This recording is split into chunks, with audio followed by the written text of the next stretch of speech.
అందరికీ నమస్కారం అండి. భాస్కర్ కిల్లి ఛానల్‌కి స్వాగతం.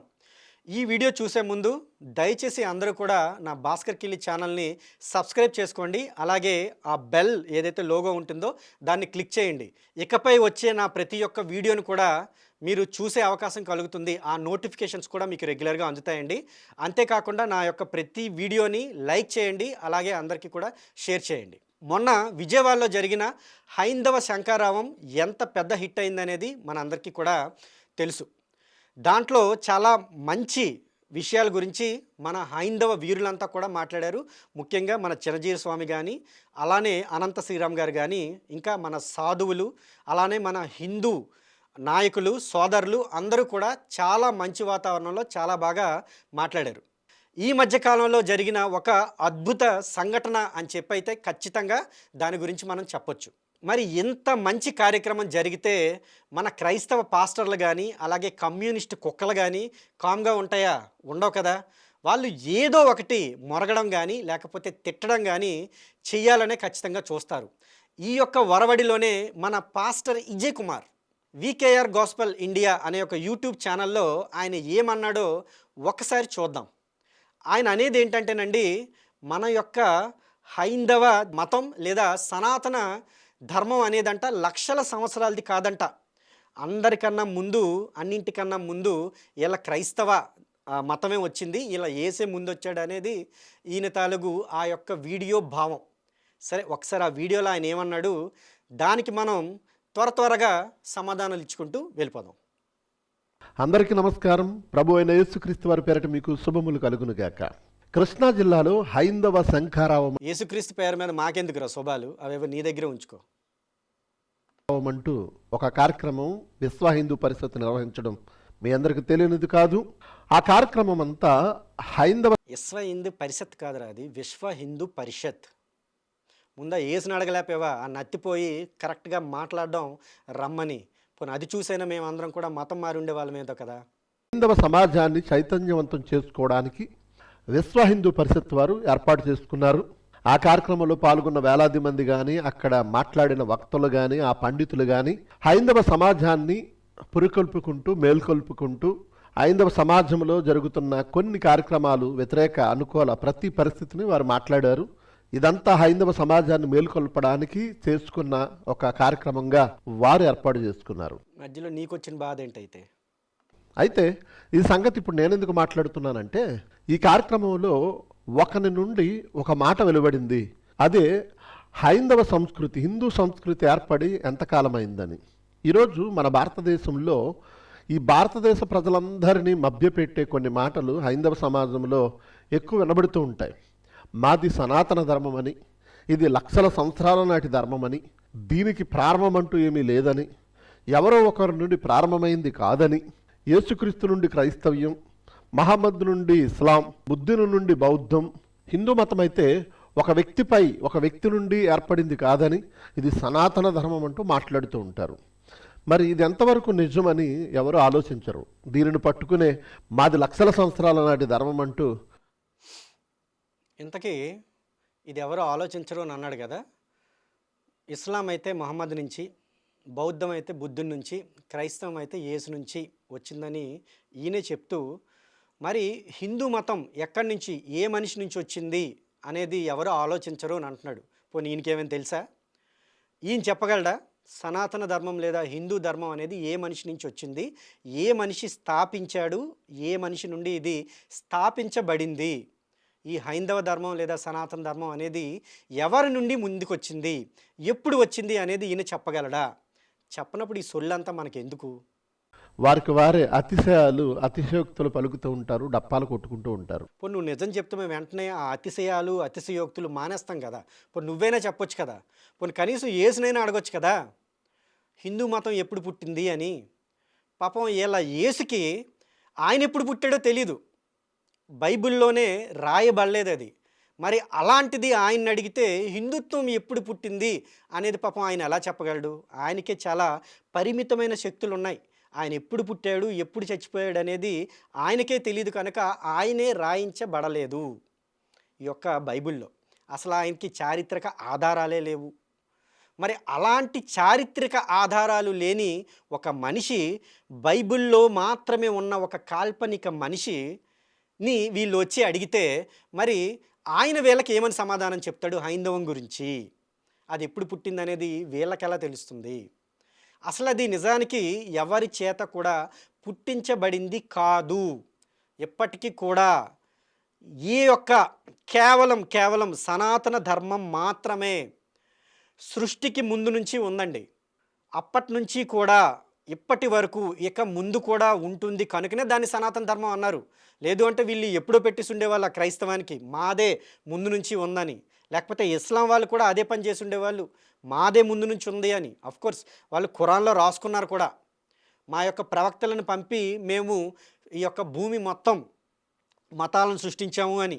వాళ్ళు ఎంత రాసుకున్నా కూడా జరిగిన ఈ వాస్తవానికి అవేవి కూడా సరిపడవు. అర్థమవుతుందా? అది వీళ్ళ బాధ. పాపం దాన్ని తట్టుకోలేక ఇలాంటి పిచ్చి మాటలన్నీ కూడా వీళ్ళు మాట్లాడుతూ ఉంటారు. అంతేకాకుండా ఈ దేశంలో వెలిసిన మతాలన్నీ నిన్న కాక మొన్నటివి, మాదే పురాతనమైనది సనాతనమైనది అంటూ మాట్లాడుతూ ఉంటారు. ఇటు గూగుల్లో మీరు సెర్చ్ చేయండి, లేదా చరిత్రను ఆధారం చేసుకుని చరిత్రను ఒకవేళ పరిశీలిస్తే నిజానికి హిందూ మతం అనేది క్రీస్తుకు పూర్వం 2500 సంవత్సరాల క్రితం నుండి మాత్రమే ఇది ఉంది అని కొన్ని లెక్కల ప్రకారంగా చెప్పొచ్చు. ఏంటో ఆ లెక్కలు, ఎవడు చెప్పాడో ఆ లెక్కలు. ఇది చరిత్ర చెబుతున్న నిజం. అయితే దీనిని బలపరుస్తూ ఎందరో పండితులు వారి వారి మాటల్లో కానీ వారి రాత్రల్లో కానీ ఇప్పటికీ హిందూ ఎవరండి పండితులు? క్రైస్తవాన్ని నమ్మే పండితులు అన్నమాట వాళ్ళు. వాళ్ళు పూర్తిగా బయాస్డ్, అంటే యేసుని మాత్రమే నమ్మి యేసు మత ప్రచారం చేస్తూ ప్రపంచం మొత్తం ఆక్రమించుకొని వాళ్ళ మతం మాత్రమే ఉండాలి అనుకునే వాళ్ళు. వాళ్ళు రాసిన దాన్ని ఈయన నమ్మాలి అని చెప్పి మనకి చెప్తున్నాడు. అంటే గొర్రెలు వీళ్ళై ఉండి మనల్ని గొర్రెలు చేయడానికి చూసే ఒక పెద్ద కుట్రలో భాగంగా వీళ్ళు మాట్లాడుతున్న మాటలు అన్నమాట. ఇది చాలా జాగ్రత్తగా అందరూ గమనించాల్సిన అంశం అండి. హిందూ మతం అనేది ఏర్పడి కేవలం 5000 సంవత్సరాలు సుమారు అని మాట్లాడుతూ ఉంటారు. ఇదిలా ఉంటే ఇప్పుడు ఈ హైందవ శంకారావంలో ఒక స్వామీజీ ఎవరో మాట్లాడుతూ ఏమన్నాడు ఒకసారి ఆ మాటలు కూడా మనం విందాం. ఒకసారి మీరు వినగలిగితే అతడు మాట్లాడినది వాస్తవం అనిపించింది నాకు. ఇప్పటికీ 5125 సంవత్సరాలు మన హిందూ సింధు సంస్కృతికి, ఇప్పటికీ 5125 సంవత్సరాలు మన హిందూ సింధు సంస్కృతికి. అటువంటి హిందువులందరూ కూడా హిందూ దేశానికి వస్తే చాలు, ఇక్కడ ఒక దేవలోకము అనేటువంటిది ఇప్పటికీ కూడా ఎంతోమంది యూరోపియన్స్ చెప్తూ ఉంటారు. అటువంటి హిందూ రాష్ట్రంలో మనమంతా పుట్టామంటే మన భాగ్యం అత్యంత అద్భుతమైనటువంటి భాగ్యం మనకు. మనమంతా హిందువులము, దైవ భక్తులు మనమందరూ కూడా. ఆ జనమేజయుడు అయిన తర్వాత మనమందరూ కూడా ఈ ఒక లెక్క మనకు 5125 సంవత్సరాలు మనకు. ఉగాది అంటేనే మనకి అదే హ్యాపీ న్యూ ఇయర్. మనకు 5125 సంవత్సరాలు మనకు. ఉగాది అంటేనే మనకి అదే హ్యాపీ న్యూ ఇయర్ మనకు. హిందూ సంస్కృతి సింధు సంస్కృతి ఏర్పడి 5125 సంవత్సరాలు అన్నట్టుగా ఆయన మాట్లాడాడు. అవును, అర్థమైందండి. ఇక్కడ మాట్లాడింది ఎవరో కాదండి, గణపతి సచ్చిదానంద స్వామి. ఆయన 5125 సంవత్సరాలు అయింది అని చెప్పి చెప్తున్నట్టుగా వీడియోలో మనకి, అంటే ఐందవ సంకారంలో మాట్లాడిన మాటల్ని తీసుకొచ్చి ఈయన చెప్తున్నాడు. ఆయన ఏ సందర్భంలో చెప్పాడు అనేది నేను చూడలేదు, కానీ నాకు అర్థమైంది ఏంటి అంటే ఆయన మాట్లాడింది సింధు నాగరికత. సింధు నాగరికత అనేది ఎప్పుడు వచ్చింది? ఆ సింధు నాగరికత నుంచి హిందూ అనే మాట అనేది వచ్చింది. ఆ తర్వాత అది ఎంతో ఉన్నతమైంది, ఉచ్చమైనది అని చెప్పి యూరోపియన్స్ కూడా అన్నారు అని ఆయన ఆ లెక్కల్లో వెళ్తూ ఆయన చెప్పడం జరిగింది. అది 5125 సంవత్సరాలు దాదాపుగా మనకి కలికాలం స్టార్ట్ అయ్యింది అని మనం చెప్పొచ్చు. మనకి యుగాలు అయితే ఉన్నాయి కదా, కలియుగం అనేది స్టార్ట్ అయింది. దానిని అంటే ఆ సింధు నాగరికత, ఆ సింధు అనేదే కాల పరిణామ క్రమంలో హిందూ అయింది. అంటే మినిమం చరిత్ర కూడా తెలియదు, 10th కూడా పాస్ అయ్యాడో లేదో ఈయనకి ఆ సింధు నాగరికత నుంచి హిందూ అనే ఆ పదం అనేది వచ్చింది అనేది కూడా ఈయనకి తెలీదు. గూగుల్ అంటున్నాడు కదా ప్రతిసారి, ఆ గూగుల్లోకి వెళ్ళి సెర్చ్ చేసి సింధు సివిలైజేషన్ టైం పీరియడ్ అని కొడితే మనకి 3300 BCE అనేది మనకు కనబడుతుంది. సో దాదాపుగా సింధు నాగరికత ఎప్పుడు వెలసింది, ఎంతవరకు ఉంది అనేది మనకి టైం పీరియడ్ చూపిస్తుంది. దాంతో పోల్చుకుంటే 5125 దాదాపుగా మనకు వచ్చేస్తుంది అనమాట. సో సింధు నాగరికత గురించి ఆయన మాట్లాడుతుంటే ఈయన గారు తీసుకెళ్ళి మన హిందూ ధర్మాన్ని, సనాతన ధర్మాన్ని కలిపేసి మీ యొక్క మతం ప్రారంభం అయ్యి కేవలం 5125 సంవత్సరాలు మాత్రమే అయిందని చెప్తున్నాడు. చూసారా ఈయన తాలూకు ఎంత తెలివితేటలో. ఇటుపక్క మన హిందువులకు కూడా ఏమీ తెలీదు. ఎవడో గొర్రెగాడు వచ్చి మనకి చెప్తే తప్ప ఓ వాడు చెప్పిందే నిజం కదా అనుకునే ఒక దరిద్రమైన మనస్థితుల్లో మనం ఉన్నాం. వీడికి మాట్లాడడమే చేత కాదు. వీడికి నిజంగా చేతనైతే అసలు యేసు చారిత్రాత్మకంగా ఉన్నాడా లేదా, యేసు తాలూకు ఆధారాలు ఏమిటి, క్రైస్తవానికి ఆధారాలు ఏమిటి, ఎలా పుట్టింది క్రైస్తవం, ఎప్పుడు పుట్టింది, యేసు ఎప్పుడు పుట్టాడు, ఎప్పుడు ఆయన చనిపోయాడు, అసలు బైబిల్లో ఎందుకు రాయలేదు, ఆయన నిజంగా ఈ భూమి మీద జీవించాడా లేదా అనే విషయాలు అనేవి ఈయన చెప్పగలడా? వాటికే దిక్కు లేదు. ఈయన తీసుకొచ్చి మన హిందూ మతం ఎప్పుడు పుట్టిందా అనేది ఆ కంపు నోరుతో చెప్తుంటే మనం వినాలన్నమాట, దాన్ని మనం నమ్మాలన్నమాట. సింధు నాగరికత గురించి పాపం ఆ స్వామీజీ చెప్తుంటే గణపతి సచ్చిదానంద స్వామి వారు దాన్ని తీసుకెళ్ళి సనాతన ధర్మానికి ముడిపెట్టి ఎంత దారుణంగా వక్రీకరణ చేస్తున్నాడో అర్థమైందా? చూడండి, ముందు ముందు ఆ క్రైస్తవమే ఎప్పుడు వచ్చింది అనేది కూడా చెప్తాడు ఆ నత్తి నోరుతో. ఒకసారి అది కూడా వినండి. నిజం, హిందూ మతం ఏర్పడి హిందూ సంస్కృతి ప్రారంభమై నేటికి 5000 సంవత్సరాలు పైబడి తప్ప ఇది లక్షల సంవత్సరాల నాటి ధర్మం కాదని, సనాతనమైనదో పురాతనమైనదో కాదని, అన్ని మతాల వలె హిందూ ధర్మం కూడా ఏర్పడిందని మనం ఆలోచించాలి. ఒక మాట అయితే నిజమండి, ఇదేవో లక్షల సంవత్సరాల క్రితం అయితే ఏర్పడిన ధర్మం అయితే కాదు. ఇది యాక్చువల్గా కోట్ల సంవత్సరాల క్రితం ఏర్పడింది. మనం పంచాంగం కానీ చూస్తే మనం ఎప్పటి నుంచి లెక్క కడుతున్నామో తెలుసా అండి? దాదాపుగా 195 కోట్ల సంవత్సరాల నుంచి మనం పంచాంగాన్ని లెక్క కడుతూ వస్తున్నాము. అదంతా వీడికి, ఈ గొర్రెగాడికి ఏం తెలుసు?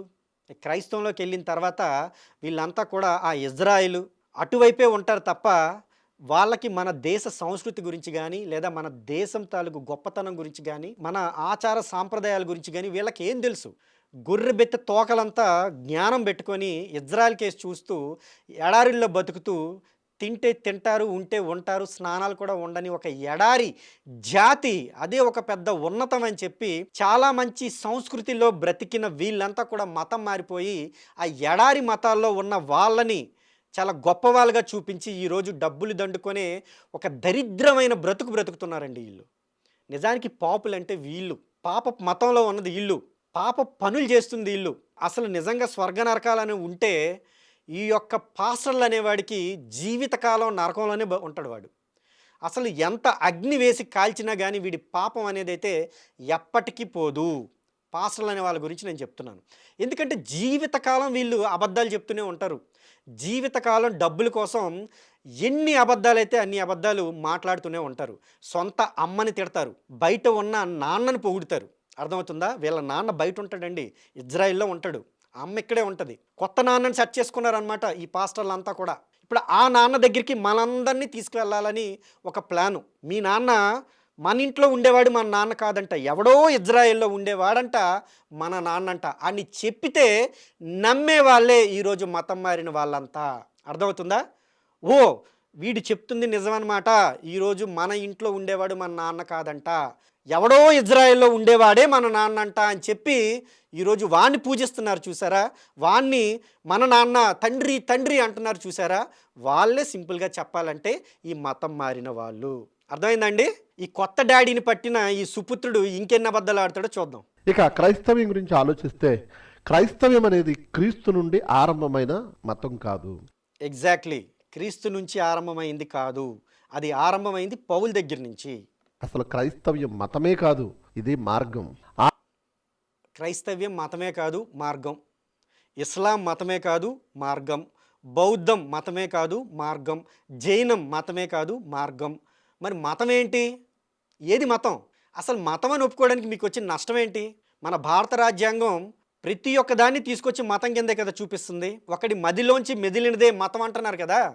అదే కదా ప్రతి ఒక్కడు చెప్పేది, మతానికి నిర్వచనం దానికి క్రీస్తు నుంచి వచ్చింది అని మీరే కదా చెప్తున్నారు. నిజానికి యేసు అనేవాడు క్రీస్తు కాకపోయినా ఆయన దగ్గర నుంచి వచ్చిందని వీళ్ళు చెప్తున్నారు. ఇక్కడ పాయింట్ ఏంటంటే అక్కడ క్రీస్త అంటే యేసా పౌలా అనేది మనకు సందర్భం కాదు, కానీ ఒకని దగ్గర నుంచి వచ్చింది మతం అనేది ఖచ్చితంగా మనకు తెలుసు.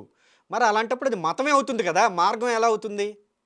ఆరంభం నుండి ఏదైతే దేవుడు ప్రజలలోనికి తన ఆలోచనలను ఉద్దేశాలను ధర్మముగా లేదా మార్గముగా మరి ప్రవేశింపజేస్తూ వచ్చాడో దానిలోనివే అప్పటి కాలానికి అవసరమైన విషయాలు అదే క్రీస్తు ద్వారా ఈ ప్రపంచవ్యాప్తం చేయబడింది. అంతకుముందు క్రీస్తు రాకముందు ఒక జనాంగానికే పరిమితమైన ఈ మార్గము ప్రపంచవ్యాప్తం క్రీస్తు ద్వారా చేయబడింది తప్ప ఒక పరిమితమైన జనాంగానికి మాత్రమే వీళ్ళ దేవుడు అంటే ఇచ్చాడంట. అర్థమవుతుందా? అంటే వీళ్ళ దేవుడు కేవలం ఒక జనాంగానికి మాత్రమే పరిమితం అంటండి. అసలు ఇదంతా ఇల్లాజికల్గా ఉందా? మీకు అర్థమవుతుందా? దేవుడు అనేవాడు ఒక ప్రాంతానికి మాత్రమే పరిమితం ఎలా అవుతాడండి?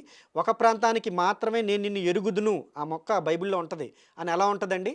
యేసు అంట దీన్ని ప్రపంచవ్యాప్తంగా కూడా దీన్ని మొత్తం కూడా తీసుకుంటూ వెళ్ళాడంట. నాకు అర్థం కాని విషయం ఏంటంటే, యేసు ప్రపంచం మొత్తం చూశాడా? యేసు ప్రపంచం మొత్తం ఈ యొక్క దేవుని యొక్క ఈ విషయాలు కానీ లేకపోతే నియమాలు కానీ ఇవన్నీ కూడా ప్రచారం చేశాడు ఆయన. ఆయన నాకు తెలిసి ఆ ఇజ్రాయెల్ దాటి బయటికి వెళ్ళినట్టు తెలియదు. మరి యేసు ద్వారా మొత్తం వెళ్ళి ఆయన ఎలా చెప్తున్నాడు ఈయన?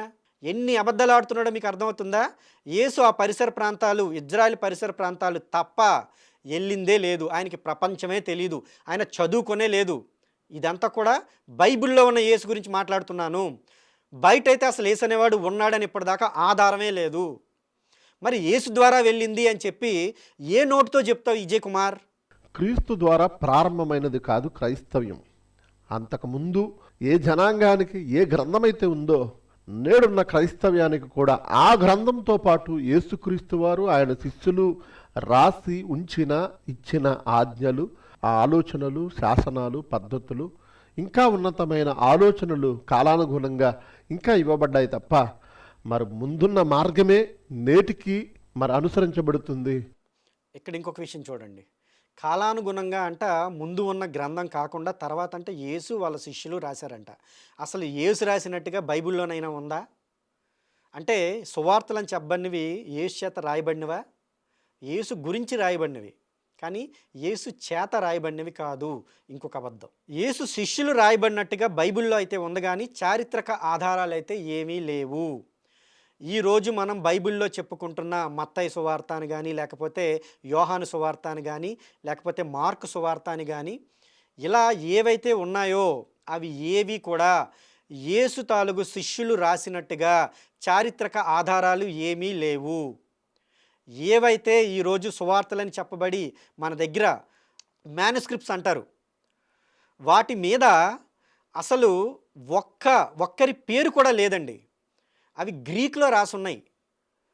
ఈ తాలూకు యేసు ఉన్న కాలానికైతే గ్రీక్ వచ్చే సీనే లేదు. బహుశా అరామిక్ వీళ్ళకి వస్తే రావచ్చు, కొంతవరకు యూదుల తాలూకు భాష వస్తే రావచ్చు, అంతేగాని గ్రీక్ వచ్చే సీనే వాళ్ళకి లేదు.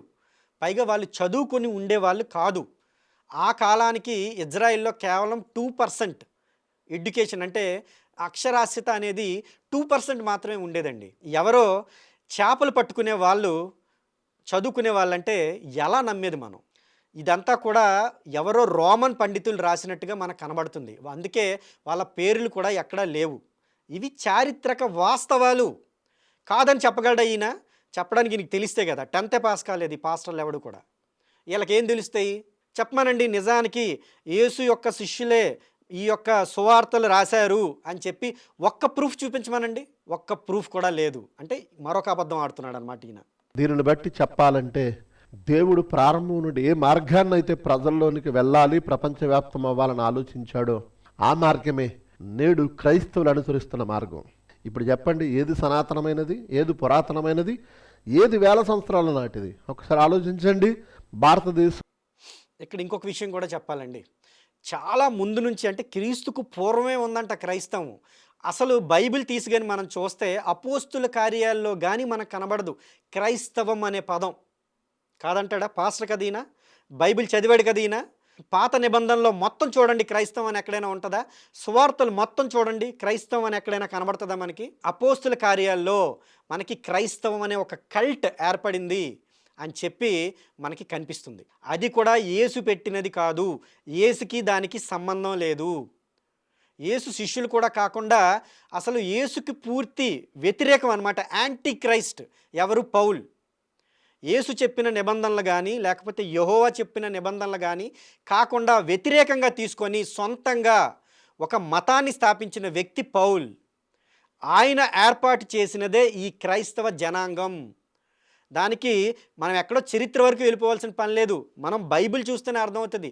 అపోస్తుల కార్యాల్లో మనకి క్రైస్తవం అనే పదం కనబడుతుంది. దాన్ని ఏర్పాటు చేసింది పౌల్. యేసు కాదు, యేసు శిష్యులు అసలే కాదు. మరి ఈ నిజాన్ని దాచేసి క్రీస్తు కన్నా ముందే మా క్రైస్తవం ఉందని చెప్తావేంటి? ఈ సొల్లు మాటలు ఎవరు నమ్ముతాడు?